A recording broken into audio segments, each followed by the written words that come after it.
When it rains in the Bronx, it pours. And I'm not talking about the rain and the weather. I'm talking about the Angels' young core pouring it on the Yankees tonight.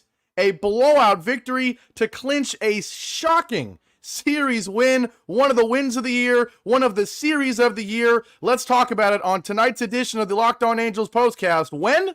Right now. You are Locked On Angels Postcast, part of Locked On Sports Los Angeles, on the Locked On Podcast Network. Your team every day.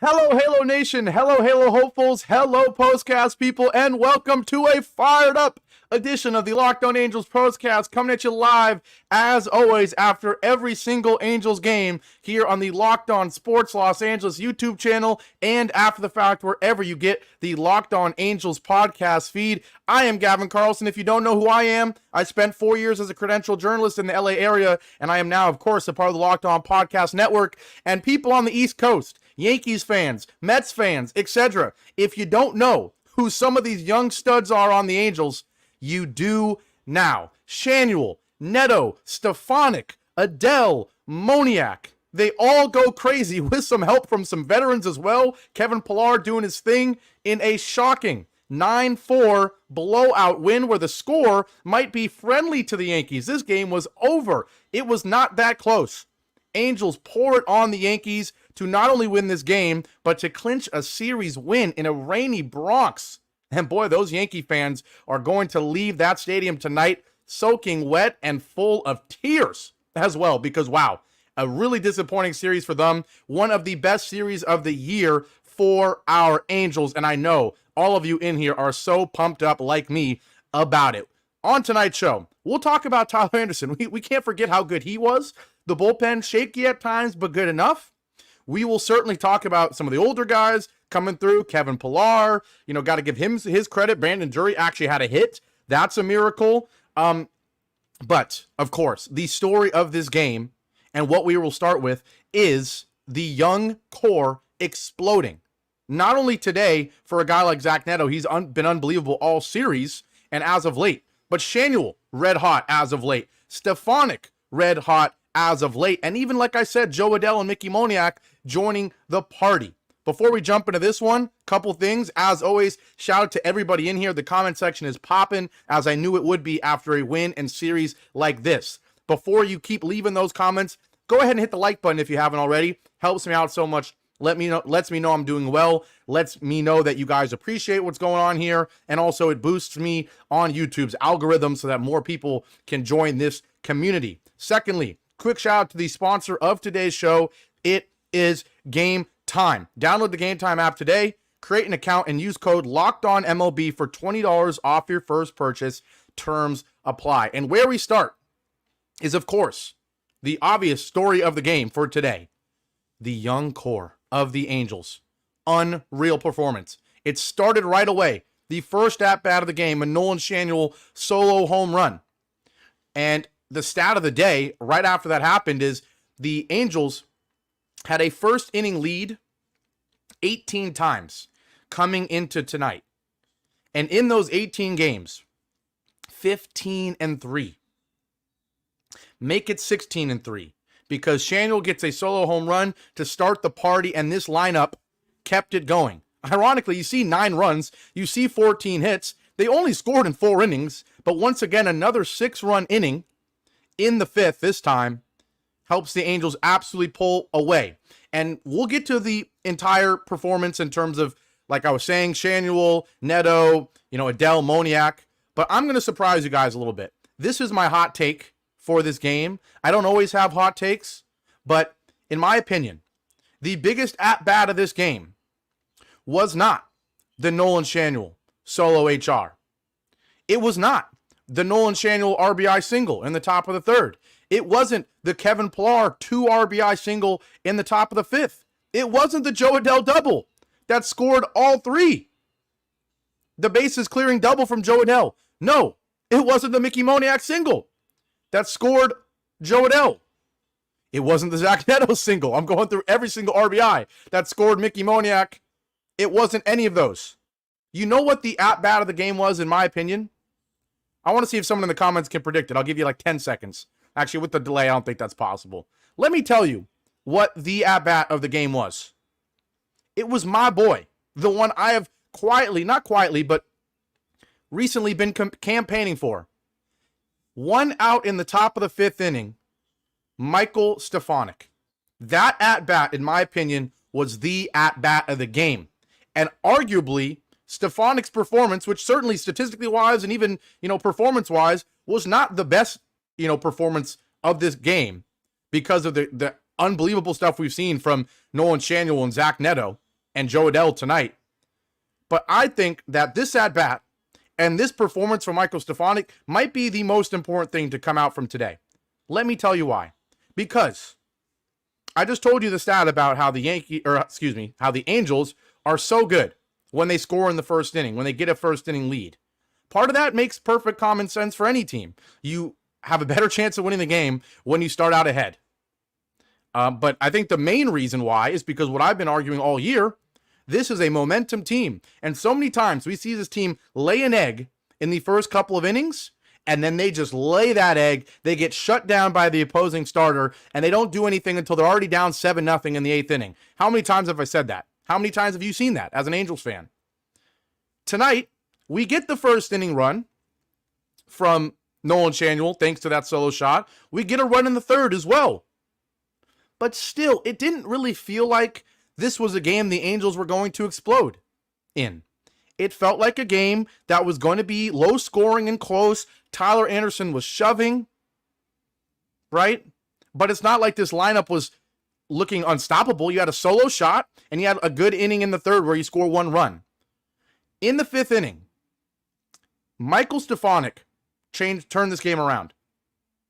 He turned this game around, and you might be saying, Gavin, we get it. He got a base hit to start the 5th inning rally. But no.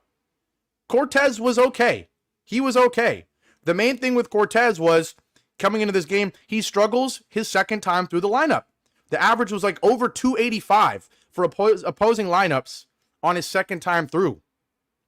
And so we're in the 5th inning, certainly the second time through, about to be the third time through. And Mickey Moniak lines out. It's looking like, okay, this is probably, bottom of the order, going to be a 1-2-3 inning in the 5th. It's still just 2-1. The Yankees are certainly not going to only get limited to 1 run. So this game is certainly anybody's ball game. But what does Michael Stefanic do with 1 out? When so many guys are rolling over a little bit, having poor at-bats, when the history of this team all year has been not only having poor offensive outings, but just outings where you don't even put up a fight. He has a 10-pitch at-bat. A 10-pitch at-bat where he fouls off 5 pitches in a row. He gets ahead 3-1, and then he fouls off 5 pitches in a row. And if you watch the game, you understand how much of a battle this was, and the fact that he ends it with a single on the 10th pitch of the at-bat, which turns into a huge 5th inning rally. You understand. But if you didn't watch this game, or maybe if you got distracted by everything that happened after this moment and forgot how this started, Nestor Cortez was not awful coming into this 5th inning, and he gets a leadoff out. This very easily could be a 5th inning where the Angels score no runs, and the Yankees tie this game in the bottom of the 5th, and they win this game very easily. But Stefanic, a guy who I've been clamoring for, who I've been begging you all to give him a chance, and who I think after tonight, stop hitting him 9th. He deserves to be hitting 6th or something. He has a 10-pitch at-bat, okay? And on the 10th pitch, he gets a base hit. But why is that so important? Because the next at-bat is Nolan Schanuel, and he has an 8-pitch at-bat. Sure, did he line out? Yes, sure.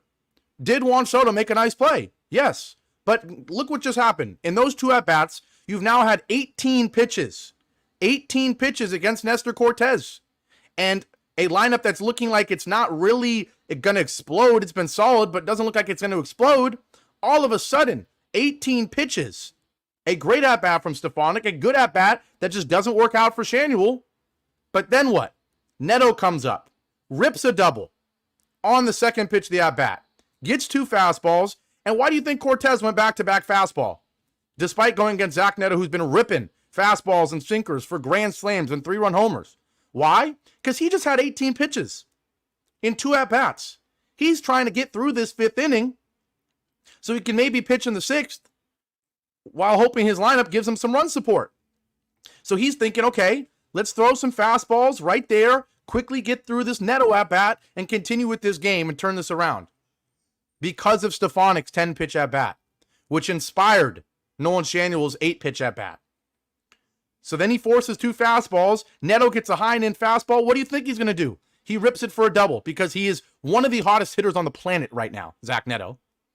Then Logan O'Hoppe comes up, and what does he do? He has a great long at-bat. Do you see the trend that started in this inning? You know, so many people will look at this game and just see a double from Zach Neto, a 2 RBI single from Kevin Pillar, a 2 or 3 RBI double from Joe Adell, and think those were the biggest things. No, the thing that started this, the at-bat that started this, from a guy who's been doubted despite basically being stellar since he's been called up, is Michael Stefanic's 10-pitch at-bat.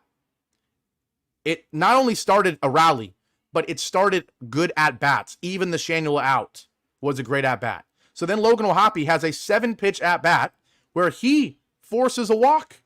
Logan O'Hoppe hasn't been able to hit anything with a tennis racket in this series. But once again, 2 guys just had great at-bats ahead of me, and then Zach Neto just got some meaty fastballs because Nestor Cortez is trying to get out of this inning. So then O'Hoppe's like, okay, well, I'm either going to get meaty fastballs or a heck of an at-bat, and he got a heck of an at-bat. 7-pitch walk. Then Kevin Pillar comes up, and talk about one of the craziest 2 RBI singles you'll ever see. A sinker in the opposing batter's box on 0-2. Why are you swinging at it? How do you even make contact? You barely hit it 74-mile-an-hour exit velo from Kevin Pillar. But hey, sometimes the baseball gods, especially with some rain, especially when it's a terrible team like the Angels against a World Series contender, maybe favorite in the Yankees, sometimes you deserve a little bit of luck. You earn it.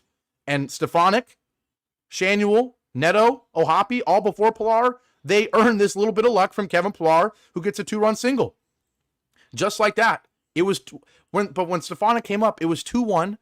Cortez was easing into things, settling in.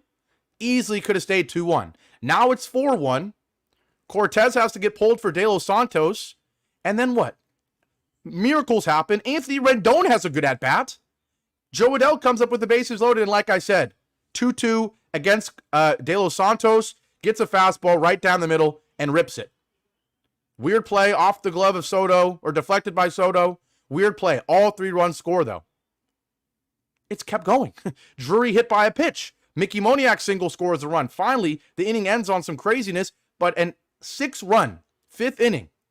And after the break, we will talk more about everyone else. Obviously, I just told you what happened in that 6-run inning, but we'll talk about this box score. We'll talk about why this might be the best win of the year in terms of the result, what it means for the future, the young guys being unbelievable, some guys staying red hot, some players starting hot streaks, hopefully. We'll get to all that after the break. But don't forget, the key part of this game that a lot of people are not going to talk about, and they're going to forget, is that without Michael Stefanic, without that 10-pitch at-bat, you see a single. There was 14 hits tonight. It just looks like another single, but don't forget it.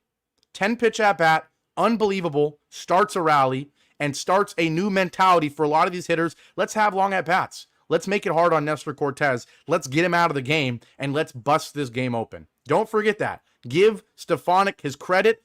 He's been unbelievable since he's been called up. I mean, look at this guy's stat line. He's hitting .320 now. He is basically Rengifo. The second Rengifo gets ruled out for the year, we now might have a new Rengifo. Of course, not many at-bats, but all he's done since he's had this latest opportunity is hit 2 for 4. And in my opinion, the at-bat that started everything. So, with all that being said, I just had to get that out there. Yes, is it partially because I've been banging the Michael Stefanic drum and I was proven correct tonight? Yes, but also because I just think a lot of people are going to overlook that at-bat, and you cannot. It was so important and started everything for our Halos tonight. When we come back, we'll talk about everyone else, because don't worry. Nolan Schanuel, one of his best performances. He's heating up. Zach Neto is more than heating up. He is one of the hottest hitters on planet Earth. He did it again tonight. What an unbelievable day and a half, 2 days for Zach Neto. 3 games in 2 days, some of the best games of his life. Adell, Moniak. We'll talk about it all. We'll give the pitchers their credit as well, and we'll say what it all means after our break here on the Locked On Angels Postcast. Now, once again, today's show is brought to you by Game Time. If you don't know what Game Time is, it's an authorized ticket marketplace of Major League Baseball, which makes getting tickets faster and easier. Here's the best part of Game Time. Prices on the Game Time app actually go down the closer it gets to the first pitch. With killer last-minute deals, all-in prices, views from your seat, and their lowest price guarantee, Game Time takes the guesswork out of buying MLB tickets. And here's the ironic part about this. If some of you forgot, my latest experiences with Game Time, it was at Yankee Stadium. I used the Game Time app. I was on the subway heading from, I don't even know what part of New York, Manhattan or something. I forget. New York's too dang big. But I was on the way to the Bronx. I was on the Game Time app while I was on the subway to the game before I even had my ticket. But I wasn't worried. I was planning on this. You buy your tickets last minute through Game Time. You get great deals. You save a bunch of money. I took me and 2 people to Yankee Stadium in a good seat for a first-place Yankees team against the Rays, the first game after the All-Star break. It was sold out. It was a Garrett Cole bobblehead giveaway for a Cy Young. And we got all 3 people in there for less than $280 or something. Trust me, that's an unbelievable deal at Yankee Stadium with this team. So if that doesn't convince you, I don't know what does, but Game Time, it's unbelievable. Last minute deals where you save up to 60% buying last minute, not just for sports, but comedy, concerts, theater, and more. I love the all-in pricing. It's my favorite thing. It actually tells you the full price, not just the price, and then you suddenly get surprised with fees and taxes and all this. It tells you the actual full price right there when you're looking for your ticket. All right, so take the guesswork out of buying MLB tickets with Game Time. Download the Game Time app, create an account, and use code LOCKEDONMLB for $20 off your first purchase. Terms apply. Again, create an account and redeem code LOCKEDONMLB for $20 off. Download Game Time today. Last minute tickets, lowest price guaranteed. Back here live on Locked On Sports Los Angeles YouTube channel. This is the Locked On Angels Postcast. I'm Gavin Carlson, and the Angels, not only are they victorious, not only did they clinch a shocking series win against the Yankees, but this might be the win of the year because of the explosion of the young core. And that's what we're about to talk about right now. Shout out to everybody in here. Really big crowd today. Appreciate all of you. Appreciate those who stuck with me yesterday. We had some mic issues that I don't know what the heck happened with the mic. On my end, everything was normal. It looked fine. But then obviously the output was not normal. So I appreciate all of you for sticking with me yesterday. But hopefully it's sounding all good today. And hopefully it's sounding even closely as good as the Angels offense looked good. That was a brutal little transition there. But the Angels' young core was unbelievable. If you told me the Angels are going to win the series against the Yankees, I would have taken it any way you could get it. If you were going to tell me they were going to win 9-4 tonight, I would have taken it any way you could give it to me. But for it to be the young core getting it done, it's a dream. It's about as perfect as the night could have gone. We talked about the leadoff homer from Nolan Schanuel. 3 for 5, 2 RBIs with the solo shot. He's now once again well over 250, hitting 253. The OPS creeping up at 725. He can very easily get that OPS to 750. He's showing the power more than we've seen it. A lot of people like to doubt this guy. But how about this? In terms of the power, but how about what we've seen from him lately? Home runs galore lately. Let's be honest. He had back-to-back games with a home run. He leads it off tonight with the home run. And for so many of these, explosions and good performances, and maybe it's the pitchers one day, there's always context, right? It's always, okay, we did it against the Tigers or the Rockies or something. This is the New York Yankees. And has Nestor Cortez been Luis Gil? No. Has he been Garrett Cole? No. But he's not been terrible. To have a 3 for 5 tonight in the rain, in a game where the Yankees were going to show up, it's, you don't want to lose a series to the Los Angeles Angels, New York Yankees. So let's not act like the Yankees didn't give it their all. And they just ran into a red-hot, exciting young core. Look at this recent stretch for Nolan Schanuel. And he cooled off a little bit in the home run department. This was his first home run in the month of August, right? But he had that back-to-back home run night against the A's on July 26th and 27th, right? He's heating up power-wise. You love to see it. 3 for 5, too. That's what you want from leadoff hitter. Zach Neto, you don't need me to tell you how unreal Zach Neto has been. Today, 3 for 4. He has the run. He has an RBI. He's been unbelievable. He has 25 doubles now. 25 doubles. So not only does he have he seems to always have a big multi-run home run in late innings. He had the grand slam yesterday, of course. He had the late home run yesterday, the first game. We know he had that 3-run homer to steal a game from the Mets. Late inning home runs, but also late inning doubles, bases clearing doubles, doubles with runners on base, doubles to lead off innings. Zach Neto gets extra base hits, man. And this is a shortstop that pretty soon, who says next year this can't be a top 5 shortstop in the game of baseball? Who says? Who says? He's been unreal. He now finishes with 9 RBIs in this series. Hits everywhere. He's hitting 266 on the year. He can get over 275. The OPS is about to be over 800, which is beautiful. Okay?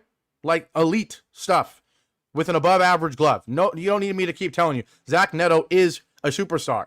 And we have been saying, me and most people have been saying, Logan O'Hoppe is the future #1 leader of this team because he's got not only the skills, but he's got the personality. He's got the leadership. He is the catcher. He's a young catcher that is already an above average glove, an above average brain behind the dish, a power hitter, a contact hitter, an athlete for a catcher. And don't get me wrong, I still think Logan O'Hoppe is all these things. But we cannot suddenly act like Zach Neto might have not stolen the crown as the face of this franchise in the future. He went up to Ron Washington and said, I want to hit second. And it's very easy to go to a manager and talk.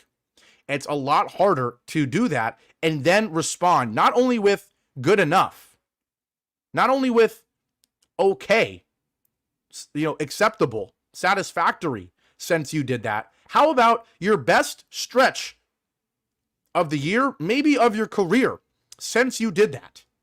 That is leadership stuff. That is future superstar stuff. And it is so great to see. And arguably the 2 positions you want to see it the most in. Because these are leadership positions in baseball. Catcher, going to play every day. Going to impact how the pitchers pitch. Of course, going to impact how the infield fields. And then Zach Neto, shortstop, obviously, don't need me to tell you, shortstop might be the most important position in baseball. And he gets it done with the glove, and he is more than getting it done with the bat as of late. So, absolutely perfect from him. O'Hoppe continues a brutal stretch. If I remember correctly, and instead of just trying to remember, I'll quickly pull it up. But I believe Logan O'Hoppe finishes this series like 0 of 14 or something, which is a bummer. You've got everybody in his family in the crowd yesterday. Really beautiful moment. Love to see it. But yes, 0 of 14 with 6 strikeouts in this stretch. He's now 3 of his last 29 in the month of August. So Logan O'Hoppe, kind of since we have anointed him the future of the franchise, he has cooled off drastically. But even better that someone else is able to pick it up. They see him falling off right when he gets moved in the 3-hole. And still, I beg of you, Ron Washington, don't change it. Leave him in the 3-hole. Okay? Leave him in the 3-hole. Don't change it. He will get it back. Okay? Kevin Pillar, don't need to say anything more than this guy is the ultimate professional, the ultimate veteran. Huge hit, kind of a funny hit, kind of a lucky hit, but he gets it done. We know what he does in the field. Great. Rendon, not great. We're not going to act like it was great just because he had 1 walk. He's still pretty darn awful. Joe Adell, though, how great was it to see him have that bases clearing double? 2 for 5, 3 RBIs, finally hitting over 200, and kind of quietly has a 7-game hitting streak. Quietly. But hey, you love to see it. Hopefully he can start stringing it together a little bit more. Mickey Moniak, 2 for 4. He's hitting 220. If that can get to 240, 250, miracle. Great season after a horrible start. Drury had a hit. He's still terrible, though. Don't get me wrong. And then my player that I'm going to lead the hype train, lead the fan club for, is Michael Stefanic. Another 2 for 4 with 2 runs. The biggest at-bat of the game, in my opinion. He's hitting .320. He's got a .762 OPS, which is the 3rd best on the team, behind Neto and Ohapi. Move him up. There's no reason that Rendon is hitting 5th. Or Joe Adell. He got it done, but I still want to see Michael Stefanic there. This guy could very easily, if he keeps doing what he is doing right now, can very easily be included in that young core. It doesn't just have to be a trio. We've been begging Adell and Moniak to step in and make it more than a trio with Schanuel, Neto, and Ohapi. But why can't it be Michael Stefanic? I'm going to keep saying it. Too many people wrote this guy off in the middle of this year because he came up from the minors and didn't set the world on fire. Well, guess what he's done since he's come up lately? Set the world on fire. He's been utterly scorching. And he does it again today. 2 for 4. Like I said, .320 average. He's not going to hit a bunch of home runs. We know that. But look at this recent stretch. 9 of his last 17. 9 hits in his last 17 at-bats in the month of August. I mean, what else do I need to say? He's been getting it done. So give him his credit, please. Give him his credit. He had a 3 for 4 the night before, or yesterday, and then a 2 for 4 today here with, like I said, the biggest at-bat of the game. So with all that being said, the Angels offense exploded. I'm going to take my last break. When I come back, we're going to talk about Tyler Anderson. We'll talk about Ben Joyce. Maybe not a perfect, 9th inning from him, but why I'm still encouraged. And also, what does it all mean? What does it all mean? The Nats coming up. Are we talking about the playoff race again? No, I'm not. And please don't. I'm not even going to wait till we have a cliffhanger with this break. I'm going to tell you right now, I'm not looking at the standings, even after this. Okay? Look me in the eyes. I'm not doing it. But this is still certainly a great stretch. 2 back-to-back series wins against 2 New York playoff teams as sirens are going off outside, setting alarms with how good this stretch has been for the Angels. We'll talk about all of it after our last break here on the Locked On Angels Postcast. Now, finally, today's show is brought to you by Supply House. Order supplies from the website that's made for the skilled trades. Find thousands of parts from hundreds of brands in just a couple clicks at supplyhouse.com. Supplyhouse.com gives you 24/7 access to a huge selection of plumbing, HVAC, and electrical supplies with fast delivery anywhere in the U.S. Need help with an order? Get industry-leading after-sales service from their friendly and knowledgeable customer support team. And here's the key, folks. You talk to a real person every time. And there's great news for plumbers, technicians, and contractors. Being a pro has its perks. Trade industry professionals can join their free Trade Master program for free shipping and serious discounts on every order. Over 100,000 pros already trust the Trade Master program to deliver results. Apply for your membership today and get a competitive edge on every order at supplyhouse.com/TM. Save money and time when you order online. Order plumbing, HVAC, and electrical supplies from supplyhouse.com. Real people, real service. Back here live one last time on the Locked On Angels Postcast here on the Locked On Sports Los Angeles YouTube channel. Let's get to this Tyler Anderson start, because rarely do you see a start as good as this one and wait till segment 3 to talk about it. But that's how crazy of a beautifully amazing game this was for the Angels. Let's give Tyler Anderson his credit. 6 innings, just 3 hits, just 1 earned run. The earned run coming on a home run. 1 walk, beautiful, and 7 strikeouts. Really darn good performance. The ERA, under 3, 2.99 ERA for Tyler Anderson. 6 innings, like I said, he somehow is 9-10, despite the sub-3 ERA. Let's get him over 500, please. He deserves it. He was great. And I'm not even going to waste a ton of time telling you why he was great or what it means. This is one of the few guys where, like maybe the only guy on this roster, let's be honest, where he has a great performance and you don't say sound the alarm, the happy alarm, ring bells, cheers. It's kind of just like, we expect Tyler Anderson in 2024 to pitch well. If he doesn't, we don't rip into him because he has every other start. And if he does, we don't go crazy. He's probably the least polarizing player on this team. He just gets the job done. He's elite in 2024. And maybe it's not fair to him that he has a game like this and we're barely going to talk about it. But at this point, you kind of just expect this from Tyler Anderson. If it doesn't happen, like I say, I'm not going to be one of these guys where because I expect him to, if he has a bad start, I rip into him or anything. That's ridiculous, okay? but we don't have to rip into him. He was great. He was great. I'm going to leave it at that. He was great. Not much else needs to be said. Great Yankees lineup. He shut it down for the most part. And it's not like this was a game where we had a huge lead. It was 1-0. Then it was 2-1. Right, this game was close. And he pitched well. Obviously, the 5th inning blows this one open. So we're able to bring Contreras in the 7th. Great 1-2-3 inning from him. Mike Baumann, not so much. 4 hits, 2 runs, both earned. He hasn't been great, let's be honest. Don't really understand the trade there. We have a bullpen that's actually been pretty good. But luckily it didn't matter. And same thing, luckily it didn't matter when Ben Joyce gives up a home run to Cabrera, I believe. Yes, Cabrera.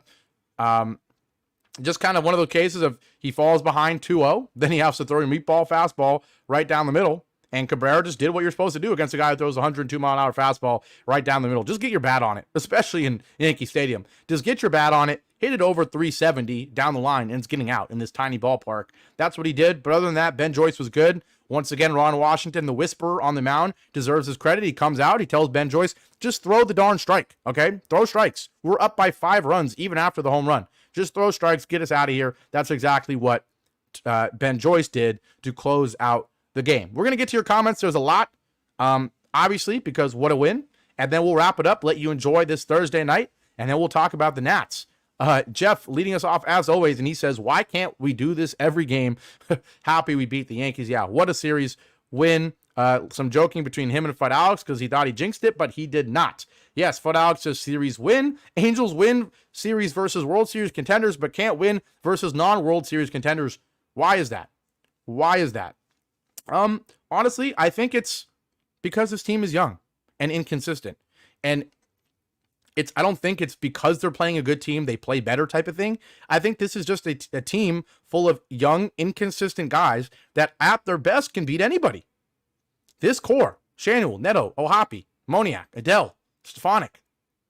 This core at its best can beat anybody, just like most cores in baseball. That's what makes baseball so great, right? On any night, on any day, any lineup is typically good enough to have a chance. And it's all about consistency is what makes the best teams, right? The Angels are certainly not consistent. But at their best, this lineup can beat anybody. It can have explosions like it did today. And so, yes, would you like to see them have the occasional explosion against the Yankees like they did today, but then also be consistent when you play a bad team like the A's? Yes. That would be the goal, right? That's kind of the ideal way this season could have gone. Occasionally have a shocking series like this against the Yankees, but at least handle business against the bad teams. And that's been the real disappointing part of this year is that we haven't handled business against bad teams enough. Hopefully we can do that for the rest of the year, get this this record closer to 500, avoid 100 losses, and continue to see the young core grow. KC24J says, play spoiler, why not light that baby up? Absolutely. Skyler in all caps. Start spreading the news. The Angels are the kings of New York. Light that baby up. The young core is making me buy in. Let's keep it going in DC. Could not have said it any better. I agree with every single word there. Angels have a chance of sweeping next series and get closer to the Rangers. Oh, Fud Alex, don't fall into that trap, okay? Let's not look at the standings yet. Not yet. Right now, let's just be excited that the future looks bright. I'm not looking at the standings. I probably won't do it ever again in this year, okay? But if you do, I don't blame you. We need to wait and see what Jeff says about a sweep. He calls sweeps around here, Anaheim Angel. That's hilarious. Make it rain. Absolutely. I'm happy we win the series. We need to do this against the Nationals. Absolutely. Anthony Jimenez says, great win and series win against the mighty Yanks. Youth movement is looking good. Just need to keep consistent to close the season out. Perfect convo. My A's bias. I'm guessing an A's fan. He says, someone's going to snatch this division with 82 wins. Yeah, for real. I don't think we're going to get there, but it is fun that we can just focus on the future while having the 1% chance of doing something in this division. G. Brand Avila, there are all professionals. Everyone except the Yankees expects, I think he means, the Yankees. This team is probably going to make things hard for playoff teams. Next year will be a big year for everyone. Even the Angels get lucky. Yeah, fair enough. Pitching is inconsistent. I'm guessing this is oh, no, he says, I'm a huge fan, but I know we're not going anywhere this year. That is all. Yeah, you're right. You're absolutely right. Anaheim Angel says that's true, but it would be fun to mess it up for other teams along the way. The one thing I will disagree with is I don't think saying pitching is inconsistent is fair enough, or is fair. I think the pitching has been more consistent than the hitting. Okay? I think that's not a crazy hot take at all, especially given the faces we've seen. The lineup in terms of the selection has been far more consistent than the selection of the starting rotation of the bullpen. New arms, two of the best arms in the bullpen traded, a bunch of injuries in the starting rotation, a bunch of guys getting called up and added to this rotation. The selection has been more inconsistent for the pitching staff than the hitting, and yet I still think the pitching has been more consistent than the hitting. So that's my take. Jeff says, just want to get as close to 500. I agree. And a few more comments there. Absolutely. Huge crowd in here tonight. I think we set the record for most live viewers, so shout out to all of you. And let's keep this positivity going, man. Nats coming to town. Not coming to town. Angels headed to DC. What's the goal? I think it's fair to say against a team like the Nats, the goal should be to win the series. I mean, the goal is always to win the series, but unlike this series where coming in, saying win the series was more of a hopeful thing, I don't want to say it's an expectation because I don't really expect anything from the Angels, but certainly that is a reasonable goal and almost an expectation to say, keep things going, beat the Nationals in this series. Hopefully the trio and Stefanic and Adell and Moniak keep it going. I just said Moniak and Moniak, keep it going. All right. Keep it going. Young guys, keep it going. And maybe Logan O'Hoppe turn things around a bit. That's really the only downside of the series, but I'm not going to be nitpicky. What a series. What a win. 9-4 in a rainy Bronx. We had a doubleheader yesterday, a win tonight in the rain again. Angels dominate the Yankees today, outscore them pretty handedly in this 3-game series. What a series. Let's keep it going. I'm Gavin Carlson. Hope you appreciated the doubleheader postcasts yesterday, the postcast tonight. You know I appreciate all of you in here every night so much. Angels win 9-4. The young core to adore. What a game. Go Angels, and I'll see you all for the next one. Take care, everybody.